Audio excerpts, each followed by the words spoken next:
Brazil midfielder Ederson says his move to Manchester United is almost complete. United have agreed a deal worth almost £38 million with Atalanta for the 26-year-old. Adesso io devo aspettare questo momento, devo sfruttare soprattutto e poi vediamo. Sicuramente è quasi tutto praticamente fatto, però devo sfruttare questo momento. Sono qua, è una cosa bellissima che si deve godere sempre al massimo. Inter Miami are close to finalising their deal to sign Casemiro. Casemiro is a free agent after his contract at Manchester United came to an end. Inter Miami and Casemiro's representatives are now completing the paperwork, ready to be signed and then sent to MLS for his registration. This is increasingly likely to be completed over the weekend. Against Haiti, that everything is done with Manchester United. I can tell you that Ederson already made a first part of medical test with Manchester United. I told you 2 weeks ago, and let me confirm. Ederson already passed his medical with Man United. Then Man United will announce everything at the right time with a Man United shirt in his hands from Atalanta, 45 million euros package. Real Madrid have taken the extraordinary step of releasing a statement to deny media reports they've contacted Michael Olise about a move away from Bayern Munich. Olise, who is currently impressing at the World Cup for France, had been linked with a move to Real Madrid, with some reports claiming contact had been made with the player and his representatives. But any such dealing has been denied by the Spanish giants. Well, Real Madrid released this statement in light of the information published in various media outlets regarding an alleged interest of our club in Bayern Munich player Michael Olise. Real Madrid wishes to clarify that it has not had any direct or indirect contact with the aforementioned footballer, his representatives or individuals in his circle. Real Madrid also wishes to highlight the excellent institutional relationship it maintains with Bayern Munich, with whom it shares a long history of mutual respect, collaboration and admiration, and regrets speculation that does not correspond with reality.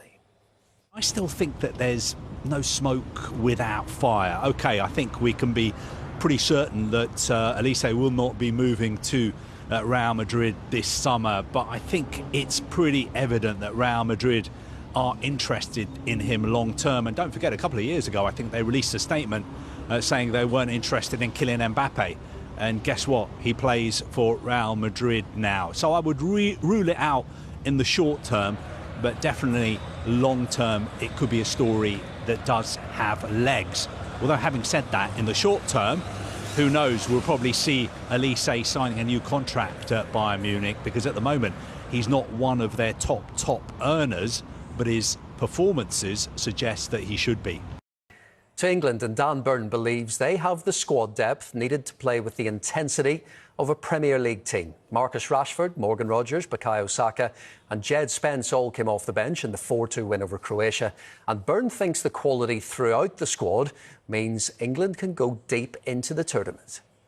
It's hard for us to judge in the whole competition. I think there's some very, very good squads out there, but from just in England, you can see just the way that we can change sort of maybe the front 4 or 5 players, and we've still got top quality players all over the pitch, especially the way we want to play. I'm sure the gaffer's made a thing about, especially the other day, wanted to play like a Premier League team and bring that intensity of the game. And I think you saw bringing B and Rashi on and Morgan Rogers, how effective that can be. So it can only be a positive. You mentioned the manager wants England to look like a Premier League team. I'm curious about what is he telling you in terms of making this happen? What is he doing to make this happen? Yeah, I think just the intensity that he wants to play with, sort of the ball speed. Obviously, I've not played in other leagues around the world, so it's hard for me to compare. But I think sort of typically we do play quite a fast sort of attacking way in England, and I feel like that's probably the playing to our strengths. Also, we've got a lot of speed at the top end of the pitch.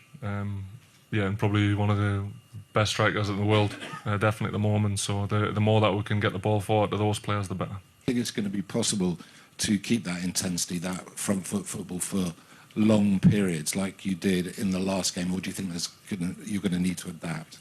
It'll be interesting. Listen, I think that's what we would like to do. I think the majority of the players in England are Premier League players, and I feel like the intensity of that league probably suits how we play also. So I think not knowing what the manager thinks, but I feel like that's how we would go about it, and then you've just got to adapt to it. I feel like we're prepared as possible. We've had the pre-camp in West Palm, and then we're playing in heat here all the time, so I'm hoping it'll not be a major factor, but I feel like until you're in Boston and it kicks off and we're seeing how it goes, I think that'll probably be the first sort of test, knowing whether we can really kick on and do what we want to do for that full 90 minutes. But as I said, we've got players who can come on now. You've got 5 subs that you can make who can hopefully keep that intensity high when it starts to dip as well. Thomas Tuchel has drawn plenty of praise for his half-time team talk and bold substitutions. Bird admits the England head coach has a real aura. He's got this, like, you can really hold a room when he speaks. I feel like everyone listens, and he does sort of lead a room well. So I feel like he's got that both sides room where you can go to the baseball last night and throw a first pitch and you can sit and chat to him. But, you know, when it comes to training, that you expect a certain standards from the lads.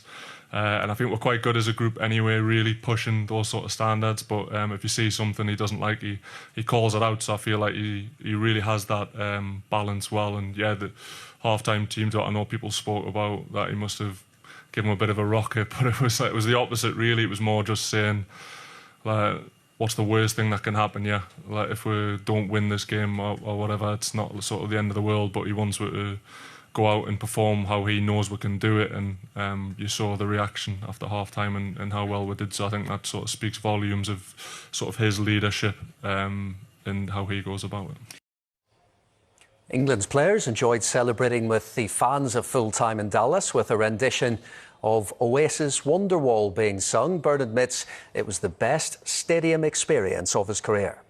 Yeah, no, the game, I think, like you saw first half, it was probably like a little bit of nerves. I think there is players there who've played in lots of tournaments, but there was also lads in there who that was the sort of very first World Cup, so I think you could feel that a little bit. I feel like we were trying to impose ourselves on the game, but it wasn't really until after half-time that we settled down and you saw the quality that were brought, and I think that's when you can see like how good of a team that we can be. And yeah, for Wonderwall, that was an amazing moment for me. I think even playing at that stadium, that's definitely, if not the best stadium I've ever been to and been part of.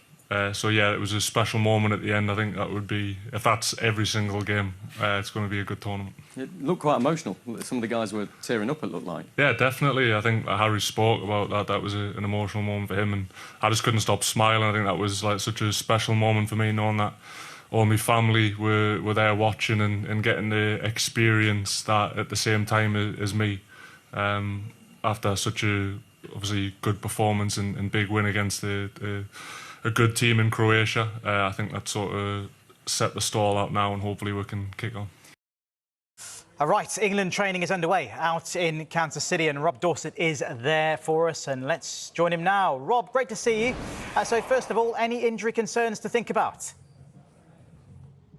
Yeah, well, the first question we always ask is how many players are out there. And I can tell you it's 25 out of the 26. And that's the first time since England have been out here in the US where a player has been absent. And the absentee is Bukayo Saka. Now, my understanding is we shouldn't read too much into that. We know he came into camp with an Achilles problem, which Arsenal were managing until for the back end of Arsenal's season. And Thomas Tuchel, who you're looking at now, he's got a different set of headwear on again.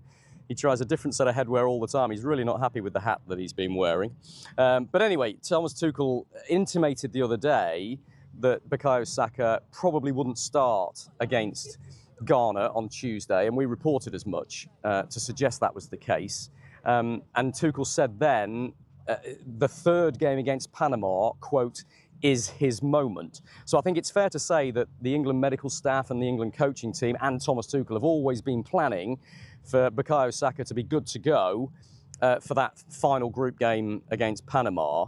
And everything else they do between now and then will be managing his Achilles injury, managing the minutes, managing the workload. The physio and the work he's doing away from the games is absolutely key. And so I think England would say he's still on track to play that third game. But you have to say the fact that he is not part of this training session, he's not part of the group, is a concern. Because they've been managing that Achilles problem, and he's still been able to train. In the first 15 minutes we've seen him in the group every single time. So yeah, concerns about Bukayo Saka. The FA, I'm sure, will play it down if they were to talk to us, but they never give us too much details around player fitness and that sort of thing. And in his absence, there will be concerns. Good to see Declan Rice out there that you're looking at now, England's vice-captain, because he was taken off towards the end of that game against Croatia, having indicated to the bench that he had a bit of a problem with his lower back. He was pointing to kind of the top of his backside. And Thomas Tuchel decided to take him off as a precaution. Now, again, that's something that the Arsenal player has been managing towards the back end of Arsenal's Premier League winning campaign. He's been having injections in that back, and clearly he's not completely 100% clear of it. That's why he had that discomfort against Croatia. It was why Tuchel brought him off. But the fact he's out there training now with a big grin on his face, look, a big smile on his face, is good news for England. The other injury concern was around Marcus Rashford, and he is out there. And that's really good news for England to see him out there. He couldn't have picked a worse spot, could he? Look, behind that mannequin, right over the far side of the training pitch. But it looks like he's pretty well relaxed. Look, you can see him smiling and joking with Eberechi Eze there and Harry Kane to the side of him. But Rashford had complained of a tight hamstring right at the end of that Croatia game. And again, he's been sort of analysed and assessed by England's medics. And he's out there now training with England today, which is good news, because he made a big impact when he came in off the bench, and I suspect people will be thinking that he's maybe did enough in that 20 minutes to suggest that he might get a starting place against Ghana ahead of Anthony Gordon, but only if he's fully fit, and it may be a fitness decision about Marcus Rashford. We don't know, I should point out, whether he's going to take a full part in this training session. We don't know whether he took a full part in the training session yesterday, which was behind closed doors. We only get the first 15-minute warm-up. But on the face of it, good news about Marcus Rashford and Declan Rice. Bit of a concern over Bukayo Saka. And Rob, what do we anticipate potentially for a shuffling of the pack against Ghana this week? You know, it was such an incredible performance in the second half against Croatia. Is Tuchel likely to change the set? I don't think he'd want to make too many changes, but again, he's very difficult to predict, and what he considers his strongest 11 might differ from match to match and depending on who the opponents are. We've got a nice clear shot of Marcus Rashford now, which is nice to see him moving pretty freely. He doesn't seem to have any concerns about that tight hamstring that we saw at the end of the Croatia game. But I want to mention Noni Madueke, because in Bukayo Saka's absence today, it's good news for Noni Madueke. Right over on the far side, there he is, look, just emerging from there. I thought he was really impressive for England, especially in that first half against Croatia, because he won the penalty, which Harry Kane scored at the second attempt. So it was Madueke who helped force England's first goal in this World Cup. And I think now, with the concerns over Bukayo Saka, there's a very strong chance that Noni Madueke will keep his starting place against Ghana. Much to happen. Remember, this is the first of 3 full training sessions for England before they play that game on Tuesday. But I think Noni Madueke can be very pleased, very proud of that debut he made for England, his first game at a World Cup. And with his Arsenal teammate and very close friend Bukayo Saka struggling a bit with that Achilles problem, probably a good chance. He'll be fancying his chances of getting another start against Ghana. And Trevor Chalobah's a name who's been called up late to the camp. How does his arrival impact things? Yeah, I think that's interesting. You're looking at Ezri Konsa there, but there's Trevor Chalobah. The first time we've seen him training with England out here in the US.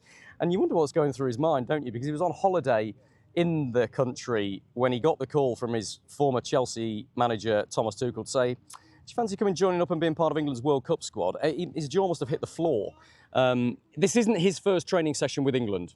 They had a closed doors training session yesterday, and I understand that Chalobah took a full part in that. It's the first training session with England on American soil that we've seen Trevor Chalobah taking part, and he will be absolutely delighted to be here, and he's adapted pretty quickly. One of the biggest problems they had, he's just having a yawn there. Maybe he's still adjusting to the time difference. Maybe he's got a bit of jet lag. But yeah, a massive moment for him. He's only had 1 England cap in his time, which was 12 months ago. So a huge moment for him to be called up. And of course, there's been a lot of discussion about whether that's the right decision that Thomas Tuchel took, especially because he'd lost at the right back. And Trent Alexander-Arnold was not even in the discussion to come and replace him. So there you go. There's Reece James. The backup to Reece James is now Jarrell Quansah, we understand, because Trevor Chalobah has been called up to cover for what would have been Quansah's position at centre-back. So it's a technical point from Thomas Tuchel, but he likes having 2 players to cover each position. And instead of calling up a right-back, he called up a centre-back. And as a result of that, Jarrell Quansah will now be considered as a centre-back cover, as a full-back cover, with Trevor Chalobah as a centre-back cover. But it's nice to see the players so close to us and going through their paces in what is a glorious day. It's a nice temperature. It's 24, 25 degrees right now, not too humid. The players will enjoy this. And it's something we'll discuss later, I'm sure, about how they will cope in Boston, which doesn't have an air-conditioned stadium. It's likely to be very, very humid, 94%. Will that man in your screen and the man behind him, Elliot Anderson, be able to play the high press? We saw really great energy from Jude Bellingham, didn't we? For me, alongside Harry Kane, England's best player against Croatia, scored that crucial 3rd goal early in the second half.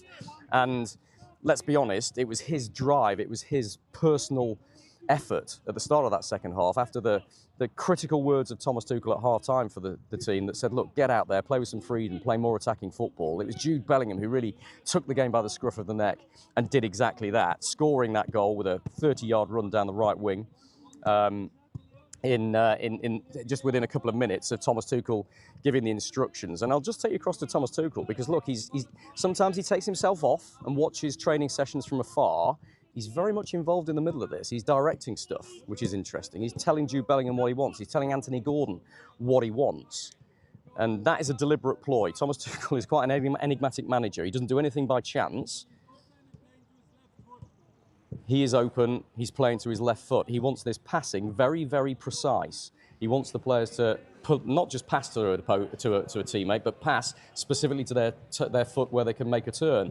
And look, we look at this training session. It was just like a little bit of a kickabout, the rondos and that sort of thing.